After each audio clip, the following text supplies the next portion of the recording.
The sun began to set over Valantos Prime, painting the amber sky in shades of deep orange and red. Danny watched from his seat at the back of the plaza as the three moons slowly moved into position, forming a perfect triangle in the darkening sky. The alien dignitaries around him fell silent one by one, their attention turning to the great temple at the far end of the plaza. Then the drums began. Danny felt them before he heard them. Deep vibrations that seemed to come from the ground itself, traveling up through his feet and into his bones.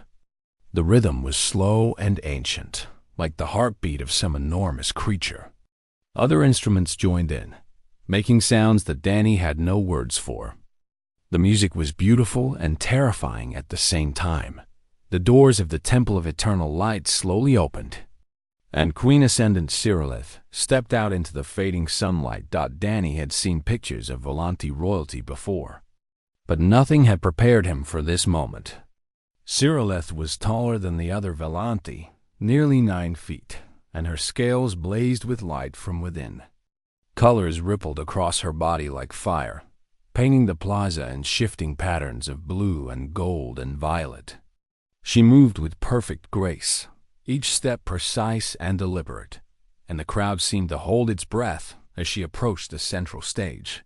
She was young for a Volanti monarch, Danny knew. Only 200 years old, which was practically a teenager by their standards. But there was nothing young about her eyes. They were ancient and knowing, filled with an intelligence that made Danny feel like an insect under a magnifying glass. The ceremony began with rituals that Danny did not understand. Priests in flowing robes brought forward offerings wrapped in cloths of woven light. Cyrillith accepted each one with words in a language so old that even the translator could not handle it. The crowd responded with chants that echoed off the crystal towers.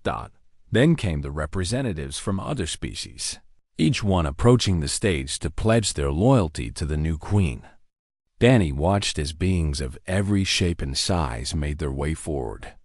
A creature made of living crystal offered a gem that contained a captured star. A being that looked like a cloud of golden mist sang a song of allegiance that made several audience members weep. An insect-like ambassador presented a treaty written on the shedskin of its ancestors. Each presentation took several minutes. There were hundreds of species represented. Danny settled back in his seat, expecting to be there for many hours. His ribs still ached from when he had bumped them against the doorframe on the shuttle. His dress uniform was too tight around the collar.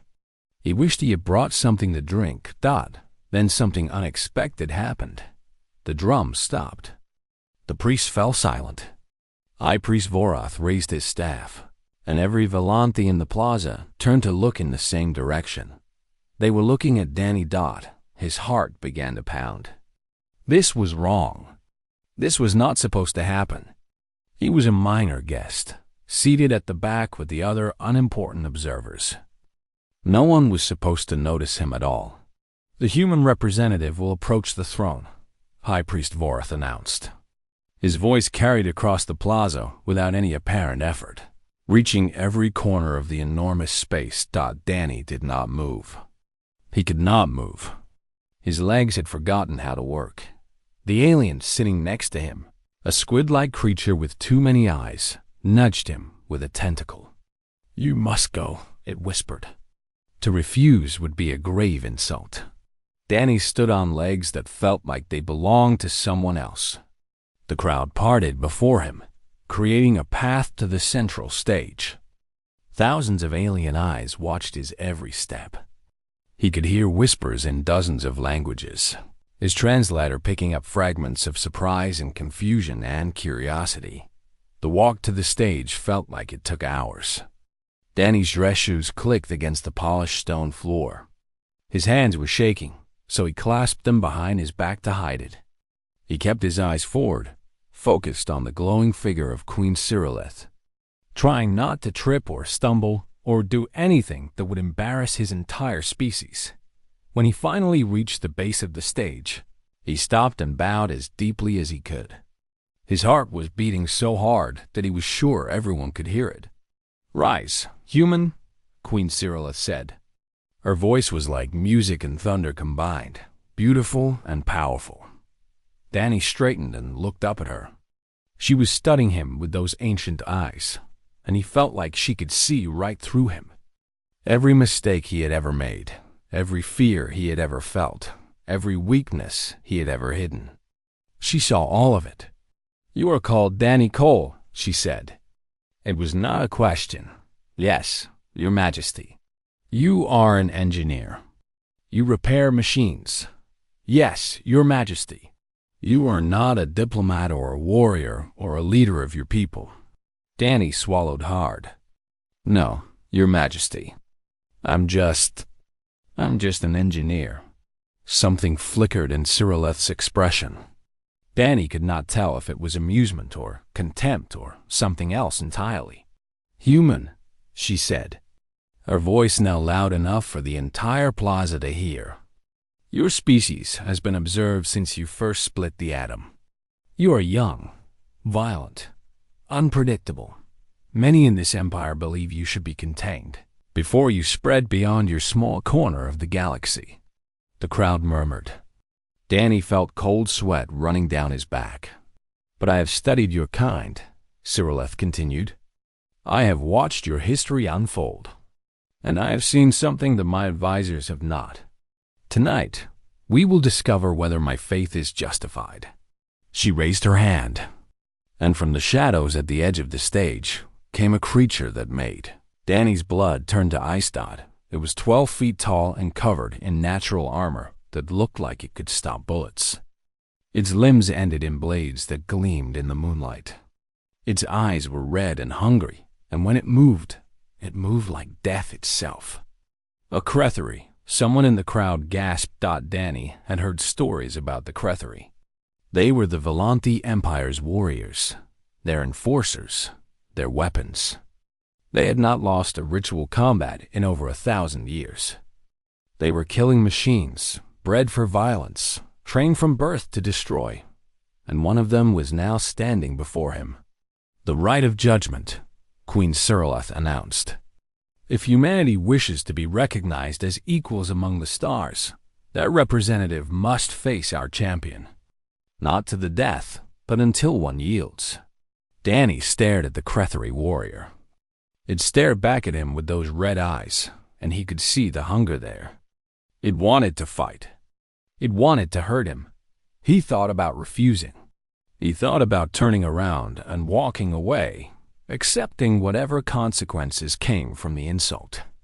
He thought about how he was just an engineer, just a nobody, just a man who fixed broken things. Then he thought about Earth.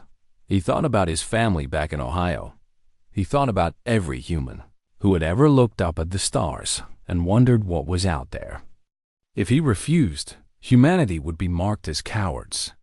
They would be second-class citizens in the galactic community forever. Danny Cole took a deep breath.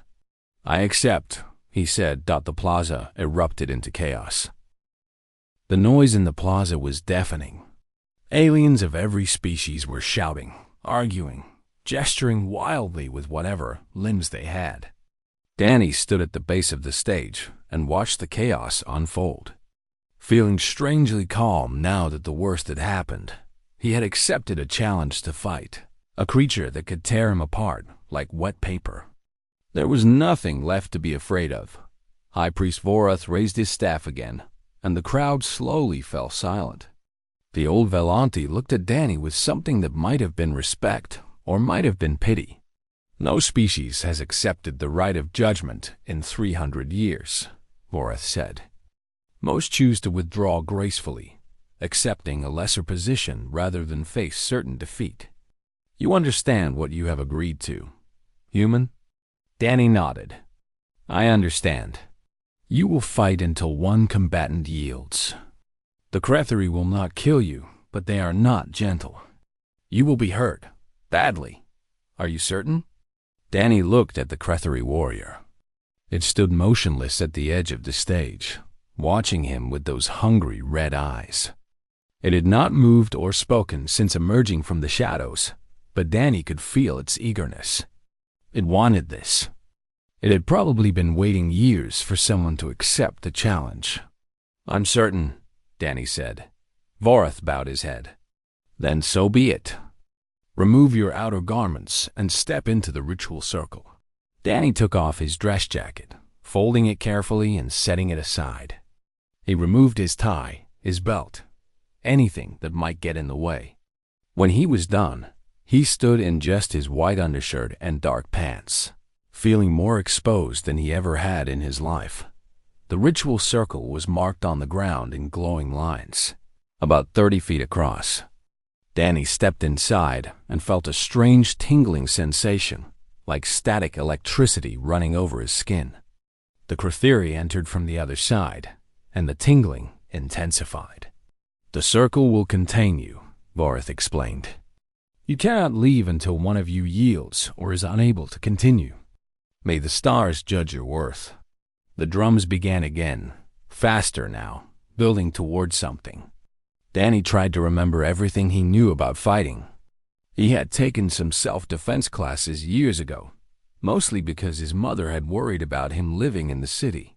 He had wrestled with his older brothers growing up, learning the hard way that being smaller meant you had to be smarter. None of that seemed helpful now. The Crathiri began to circle him, moving with a grace that seemed impossible for something so large. Its bladed arms hung loose at its sides, but Danny knew they could strike faster than he could see. "Human," the Crathiri spoke for the first time. Its voice was like gravel scraping against metal. "I am called Vorn. I have fought 117 ritual combats. I have never lost. I have never even been seriously challenged." Danny kept turning, keeping the creature in front of him. "Nice to meet you, Vorn. I'm Danny. I've never fought anyone who wasn't related to me." Vorn made a sound that might have been laughter.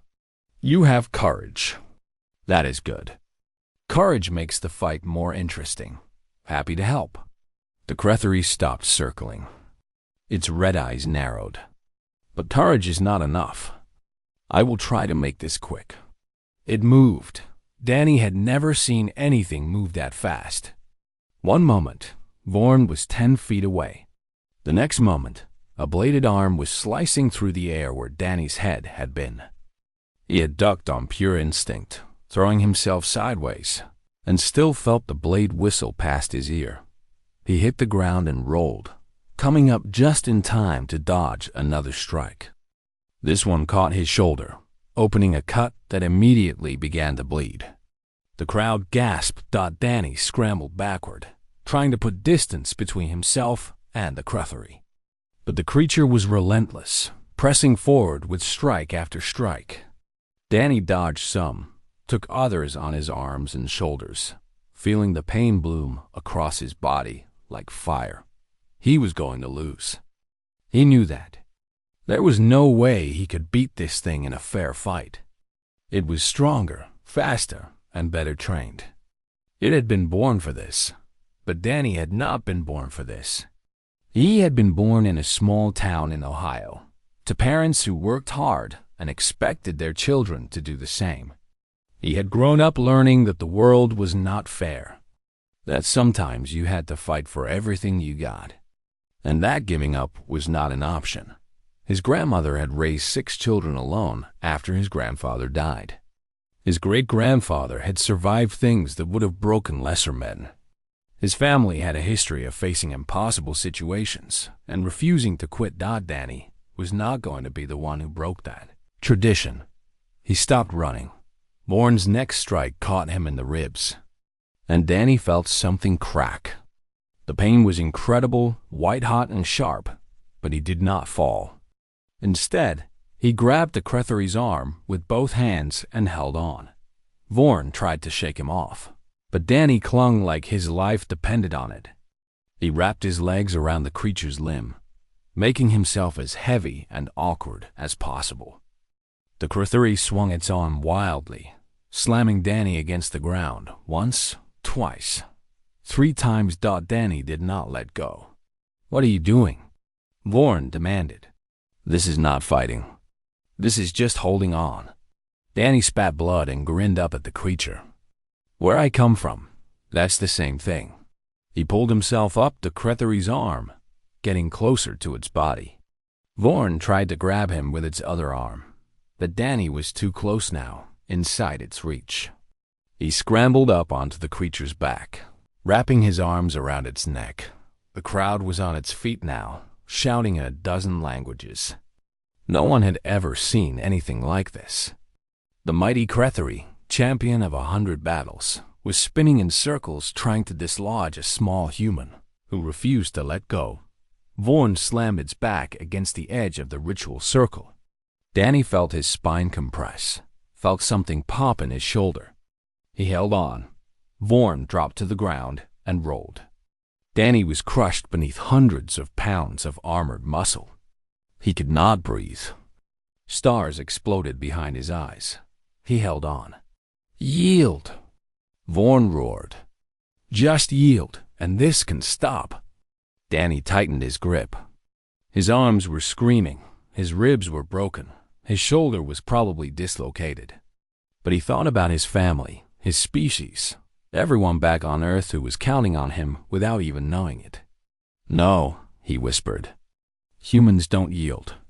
And he held on. The fight had been going on for 20 minutes. Danny had lost track of time. Somewhere around the 5th or 6th time, Vorn had thrown him to the ground. His entire body was a symphony of pain. His ribs were definitely broken, at least 2 of them. His shoulder had popped out of its socket, and then somehow popped back in when Vorn slammed him against the floor. His face was covered in blood from a cut above his eye, and one of his hands had gone numb from gripping too hard for too long. But he was still fighting. The crowd had fallen silent, sometime during the first 10 minutes. What had started as excitement and bloodlust had slowly transformed into something else. Something like awe. They watched as the small human rose again and again, refusing to stay down, refusing to give up. Vorn was barely breathing hard. The Crethery warrior had taken almost no damage from the fight. A few scratches where Danny had tried to claw at its eyes, a bite mark on one arm where Danny had gotten desperate. Nothing that would even slow it down, but something had changed in the way Vorn moved. The hunger in its eyes had faded, replaced by something that looked almost like confusion. This was not how fights were supposed to go. Opponents were supposed to realize they were beaten and yield. They were not supposed to keep getting up, no matter how many times they were knocked down. Why do you continue? Vorn asked, circling Danny slowly. You cannot win. You must know this. Danny wiped blood from his eyes and raised his fists again. They were shaking, but they were still raised. Maybe not, but I can keep fighting. To what purpose? You are only hurting yourself. Danny laughed, and it hurt his ribs so badly that he almost doubled over. You don't understand, do you? This isn't about winning. This was never about winning. Vorn tilted its massive head, clearly puzzled. Then what is it about? It's about showing up. It's about not giving up just because things are hard. It's about standing your ground even when you know you're going to lose. Danny spat blood onto the ground. Where I come from, we have a word for that. We call it being human. The Crethery studied him for a long moment. Then it attacked again. Danny tried to dodge, but his body was too slow, too damaged. Vorn's strike caught him in the chest and sent him flying across the ritual circle. He hit the ground hard and slid until he reached the glowing boundary. For a moment, he just lay there, staring up at the 3 moons in the amber sky. He could hear voices in the crowd. Some were calling for him to yield. Others were chanting something in a language he did not recognize. The drums had stopped long ago, and the silence felt heavy. Danny thought about his mother. She was probably asleep right now, back on Earth, having no idea that her son was fighting for humanity's future on an alien world. She had always told him that she was proud of him, even though he was just an engineer. Even though he had never done anything special with his life, he wondered if she would be. Proud of him now. He got up. The crowd made a sound. A collective intake of breath that seemed to echo off the crystal towers. Danny stood on legs that wanted to buckle, raised fists that wanted to drop, and faced the HFY warrior one more time. "You are broken," Lorne said, and there was something like respect in its voice now. "Your body is failing. Why do you keep rising?" Danny shrugged, and even that small movement sent waves of pain through his shoulders. "Because I'm not done yet." Vorn nodded slowly. "I think I begin to understand your species now. You are not strong. You are not fast. You are not powerful. But you have something else. Something I do not have a word for." "Stubbornness," Danny said. "My mom calls it stubbornness. Perhaps." Vorn began to circle again, but its movements were different now. Slower, more careful. "I have fought many species across many worlds. I have faced warriors bred for combat, enhanced with technology, trained from birth to kill. None of them have lasted as long as you have." Danny kept turning, keeping the HFY in front of him. "Is that supposed to make me feel better?" "It is supposed to make you understand something." Vorn stopped circling. "I could defeat you. Right now, with a single strike, I could end this fight. You would survive, but you would not be able to continue. Then do it." The HFY was silent for a moment. The crowd was silent too, waiting to see what would happen next. "I do not want to," Vorn said finally. Danny blinked. Of all the things he had expected to hear, there was not one of them. "What?" "I do not want to defeat you." Vorn lowered its bladed arms to its sides. "You have shown me something tonight, human. Something I have never seen before. You have no chance of victory, yet you keep fighting. You are in terrible pain, yet you refuse to yield. You face certain defeat, yet you show no fear." Vorn took a step back. Then another. "I have killed many opponents in my time," the HFY continued. "I have defeated many more, but I have never respected any of them as much as I respect you, Danny Cole. You are a true warrior, not because of your strength or your skill, but because of your spirit." Danny did not know what to say. He stood there, swaying on his feet, waiting for the next attack that never came. And then Vorn did something that no one in the plaza had ever seen. HFY warrior knelt. The crowd erupted. Aliens were shouting, screaming, some were even crying.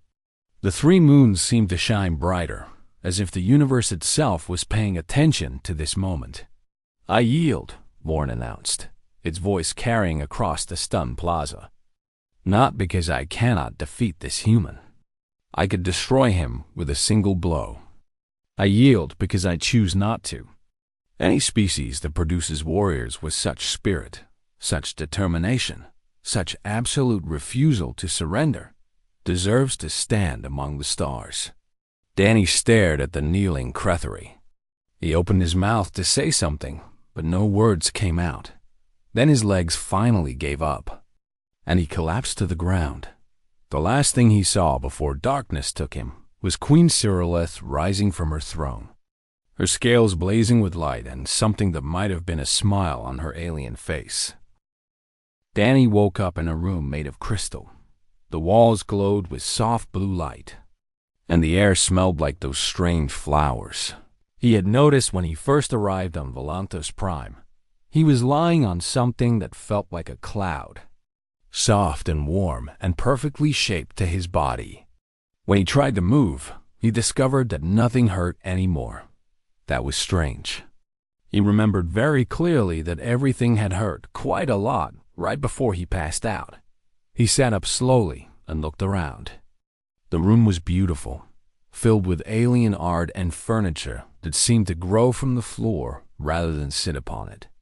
Through a window made of something that was not quite glass, he could see the crystal towers of the capital city stretching toward the amber sky. "You are awake." Danny turned to find Queen Cyrilleth standing in the doorway. She was not glowing as brightly as she had been during the ceremony, but she was still the most impressive being he had ever seen. Her scales shifted through shades of purple and gold as she moved into the room. "Your Majesty," Danny said, trying to stand. His body felt strange, like it belonged to someone else. "Please remain seated." Cyrileth gestured, and a chair seemed to flow up from the floor beside the bed.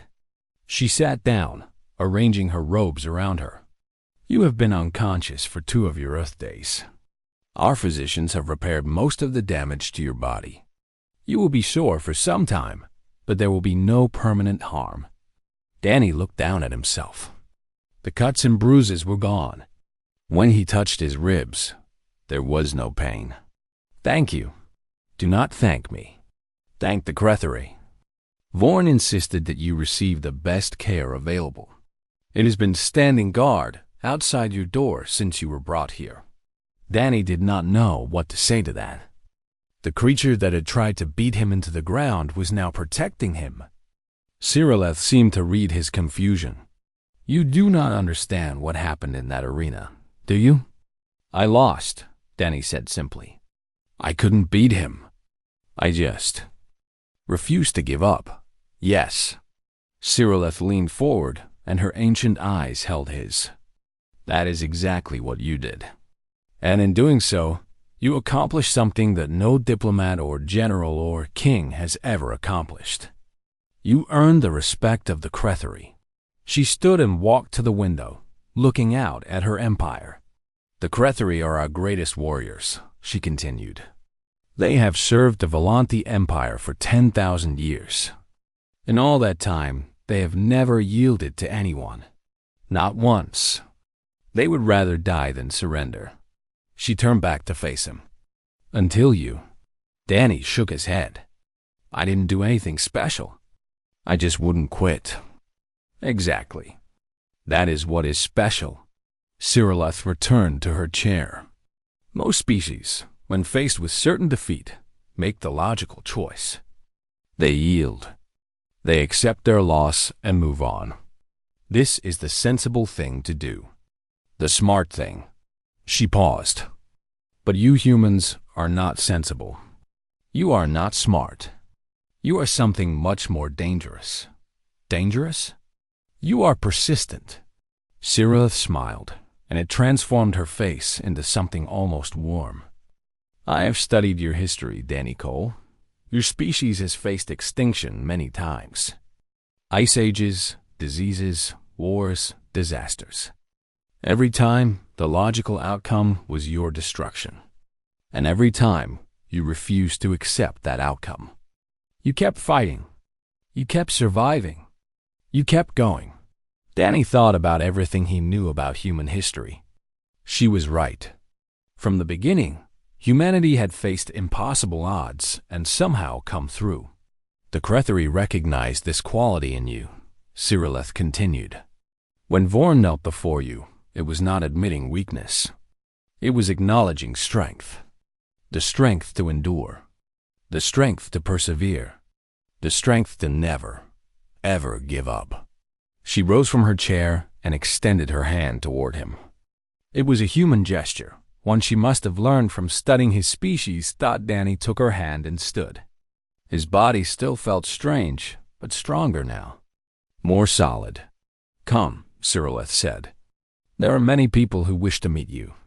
They walked through corridors of crystal and light, past guards who bowed as they approached, past servants who stopped and stared at the human who walked beside their queen. Eventually, they emerged onto a balcony overlooking the ceremonial plaza. Danny's breath caught in his throat. The plaza was packed with beings of every species imaginable. Thousands upon thousands of aliens, all looking up at the balcony, all waiting. When they saw Danny, a sound rose from the crowd that he could not describe. It was like thunder and music and the roar of an ocean wave, all combined into a single expression of overwhelming emotion. "They are cheering for you," Cyrileth said. "Word of what happened has spread across the galaxy. Every species, every world, every civilization knows what you did." Danny stared at the crowd, feeling something shift inside him. 2 days ago, he had been nobody. An engineer who fixed broken things. Now he was standing on a balcony on an alien world. With a crowd of thousands cheering his name, Cyrillith raised her hand, and the crowd fell silent. "People of the Volanti Empire and honored guests from across the stars," she announced, her voice carrying to every corner of the plaza. "Tonight we witness something unprecedented. A human, alone and outmatched, faced our greatest champion and refused to surrender. Not because he could win, not because he had any hope of victory, but because surrender is simply not in the human nature." She turned to Danny, and her eyes held something like affection. "Lieutenant Commander Danny Cole, you came here as a minor guest. A footnote in history. You will leave as humanity's first true ambassador to the Volanti Empire. From this day forward, your species is recognized as full members of the Galactic Accord, with all the rights and responsibilities that position carries." The crowd erupted again, even louder than before. Danny felt tears on his cheeks, though he did not remember starting to cry. "Your Majesty, I'm just an engineer. I fix broken things. I'm not qualified to be an ambassador." Cyrillith smiled. "You fixed something tonight, Danny Cole. Something that has been broken for a very long time.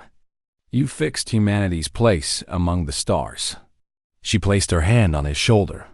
"And as for being qualified, I think you have proven yourself more qualified than any diplomat who ever lived. You showed the galaxy what it truly means to be human. Not your technology, not your weapons, not your politics.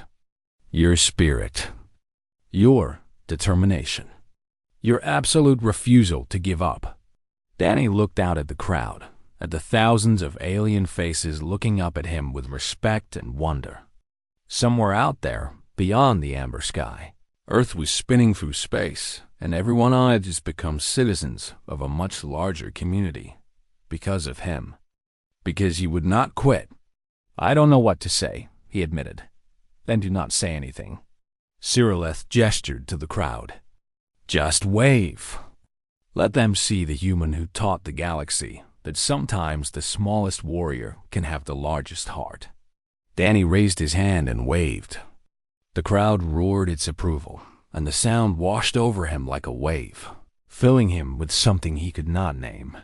He had come to this world expecting nothing.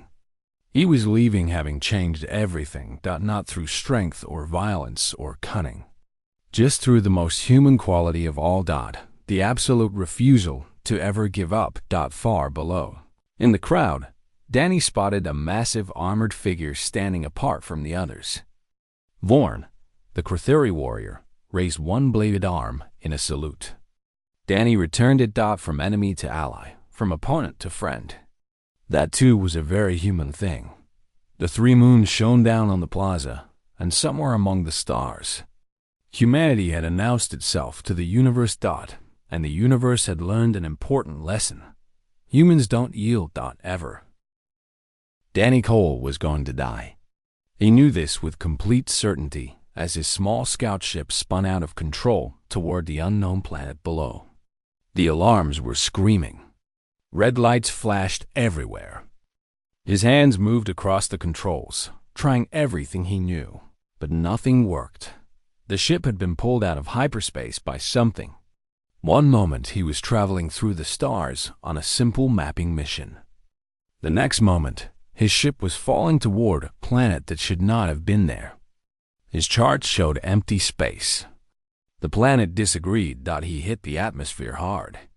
The ship shook like it wanted to tear itself apart. Danny held on tight and prayed to whatever might be listening. Fire wrapped around the ship. The heat was terrible. He could smell burning metal and melting plastic. Then came the ground. The crash was violent and loud and painful. Danny felt his body slam against the safety straps. His head hit something hard. The world went black. When he woke up, the first thing he noticed was the sky. It was not blue like Earth's sky. It was amber and rose, like a sunset that never ended. 3 moons hung low on the horizon, each one a different size. He stared at them for a long time, trying to understand what he was seeing. He was alive. Somehow, impossibly, he was alive. Danny tried to move and immediately regretted it. Pain shot through his body. His ribs were probably cracked. His left arm was badly bruised. There was blood on his face from a cut on his forehead. But he could move.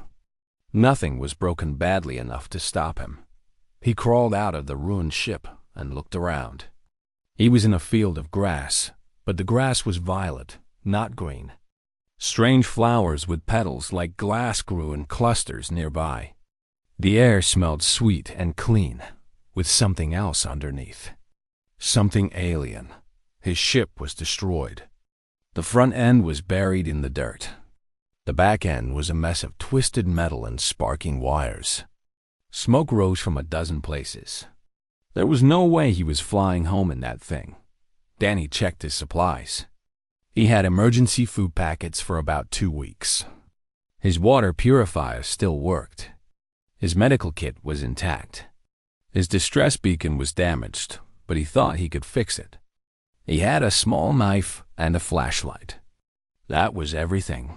For the first 3 days, Danny focused on survival. He made a shelter from pieces of his broken ship. He found a stream nearby with water that his equipment said was safe to drink. He ate his food slowly, trying to make it last. And he worked on the distress beacon every moment he could. The planet was beautiful in a strange way. The violet grass moved in the wind like waves on an ocean.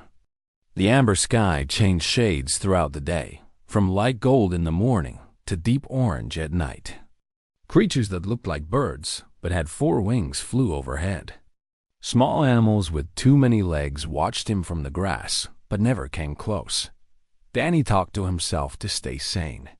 He talked about home. He talked about his family. He talked about the girl he had dated in flight school who had married someone else. He talked about his dreams of exploring the stars. He laughed at himself for getting what he wanted. On the 4th day, they found him. Danny was working on the beacon when he heard sounds behind him. He turned and froze. Dozens of beings stood in a circle around his camp. They had appeared without making any noise he could hear. They were tall, much taller than him. Their skin looked like polished silver, shining in the amber light. Their eyes were large and shifted between blue and purple as they looked at him. They wore armor that seemed to be made of the same material as their skin. They carried weapons that looked both beautiful and deadly. Danny slowly raised his hands to show he had nothing. His heart was beating fast. This was first contact. Everything humanity had ever imagined about meeting aliens was happening right now. To him, in this field of violet grass, one of them stepped forward and spoke. The sounds were musical, like someone singing, but Danny could not understand any of it. His translator device tried to work, but the language was completely new. It caught a few words. Danger. Unknown. Prisoner. Danny kept his hands up and tried to look harmless. He was just one human. They were many. They had weapons. He had a small knife. The math was simple. Then he noticed her. She stood near the back of the group, but something about her was different. She wore robes of deep crimson instead of armor. The others seemed to watch her from the corners of their eyes. When she moved forward, they made space for her. She was beautiful in a way that was hard to describe. Her silver skin seemed smoother than the others. Her eyes shifted more slowly, settling on a deep blue as she studied him. She moved with grace that made the soldiers around her look clumsy. She stopped in front of Danny and tilted her head. Her eyes looked into his with an intelligence that made him feel like she was reading his thoughts. For a long moment, neither of them moved. Then she spoke. One word. His translator struggled with it, but finally gave him something. Interesting. She turned and said something to the soldiers. They moved quickly after that. 2 of them grabbed Danny's arms.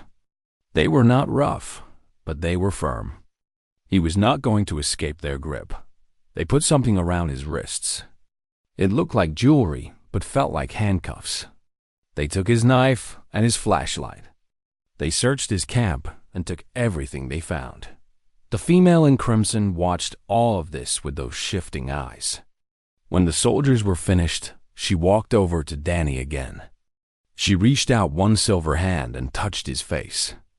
Her fingers were cool and smooth.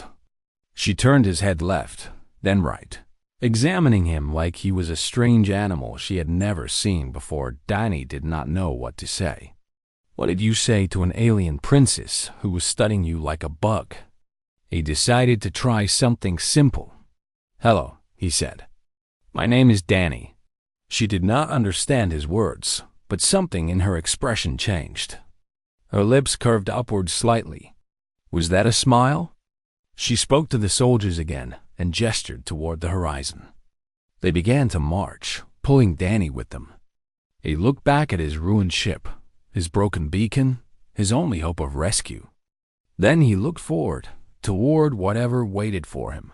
He was a prisoner on an alien world, surrounded by beings who could kill him with a thought. He had no weapons, no allies, no way home. By all logic, he should have been terrified, but somewhere deep inside, Danny Cole felt something else.